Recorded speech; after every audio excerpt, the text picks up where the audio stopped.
I never felt as badly for Captain Kirk as when he was replaced in this Star Trek, the original series episode.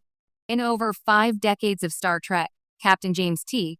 Kirk has been tortured, cloned, imprisoned, mind-swapped, marooned, and emotionally gutted. But nothing ever stung quite like the moment he was unceremoniously replaced in the original Star Trek episode, Turnabout Intruder. It wasn't just humiliating, it was tragic. And for the first time, Kirk didn't face down a Gorn or outwit a supercomputer. He simply vanished, erased from command, betrayed by a broken heart, and treated like a madman. And I've never felt so bad for him. Turnabout Intruder. The final episode of the original series is a strange way to say goodbye to one of television's most iconic heroes. Instead of sending Kirk out with dignity, the show swapped his consciousness with that of a vengeful ex-girlfriend and slowly unraveled his character while no one, not even Spock, believed him. For a man whose confidence and charisma had carried the show for 3 seasons, it was a gut punch to see him so powerless. The plot centers on Dr. Janice Lester, a woman who once loved Kirk but now resents him and the institution of Starfleet.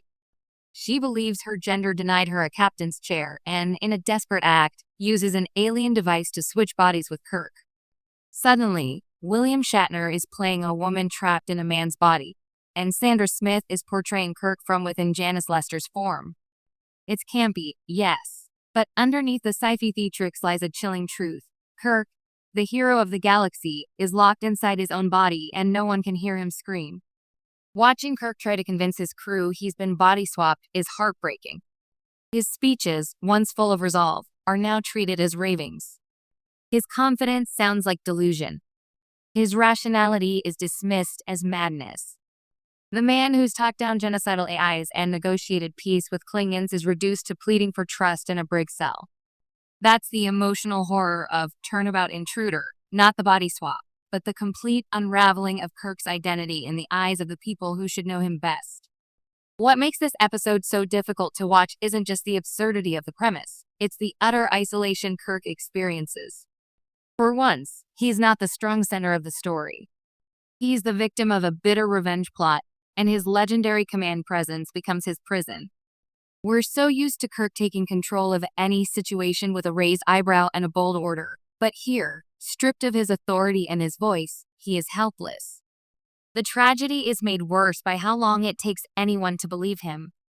Spock, ever logical, is slow to accept the implausible truth, and McCoy, though sympathetic, can't act without proof. Meanwhile, Lester and Kirk's body slowly tightens her grip on the Enterprise, pushing it toward disaster. For Kirk, each passing minute is a further descent into helplessness. It's the emotional equivalent of being spaced out an airlock, silent, slow, and terrifying. There's also something hauntingly final about this being the last episode of the series. After all the adventures, the camaraderie, the triumphs, Star Trek didn't end with Kirk saving Earth or boldly going one last time. It ended with him being replaced, ridiculed, and nearly destroyed by someone who once loved him. There's an underlying melancholy that lingers beyond the final frame. It's like watching a king dethroned not by battle, but by betrayal and bureaucracy. Even when the crew finally realizes the truth, it's too little, too late. Kirk is returned to his body, and Janice Lester is restrained, but the damage is done. His command has been questioned. His crew's loyalty, while ultimately restored, feels delayed.